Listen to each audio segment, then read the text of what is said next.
Security reason ಇಂದಾಗಿ ಧರ್ಮಶಾಲಾದಲ್ಲಿ Punjab Kings ಮತ್ತು Delhi capitals ತಂಡಗಳ ನಡುವೆ ನಡೆದಂತಹ ಪಂದ್ಯವನ್ನು ರದ್ದು ಮಾಡಲಾಗಿದೆ. ಇನ್ನು ಈ ಪಂದ್ಯ ರದ್ದಾದ ನಂತರ ಐಪಿಎಲ್ ಸೀಸನ್ 18ರ ಅಂಕಪಟ್ಟಿಯಲ್ಲಿ ಯಾವೆಲ್ಲ ಬದಲಾವಣೆಯಾಗಿದೆ ಎಂಬುದರ ಕಂಪ್ಲೀಟ್ ಡೀಟೇಲ್ಸ್ ಅನ್ನ ಈ ವಿಡಿಯೋದಲ್ಲಿ ನಾವು ನಿಮ್ಮ ಜೊತೆ ಶೇರ್ ಮಾಡಲಿದ್ದೇವೆ.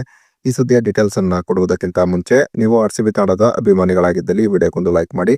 ಹಾಗೆ ಇಂದು ಲಕ್ನೋ ಸೂಪರ್ ಜಾಯಂಟ್ಸ್ ಎದುರು ನಡೆದಿರುವ ಪಂದ್ಯದಲ್ಲಿ ಆರ್ಸಿಬಿ ಗೆಲುವನ್ನ ಕಾಣುತ್ತದೆ ಅಂತ ನಿಮಗೆ ಅನಿಸುತ್ತದೆಯೋ ಅಥವಾ ಇಲ್ಲವೆಂಬ ನಿಮ್ಮ ಅನಿಸಿಕೆಯನ್ನ ತಪ್ಪದೇ ಕಮೆಂಟ್ ಬಾಕ್ಸ್ ಅಲ್ಲಿ ತಿಳಿಸಿ ಕೂಡ.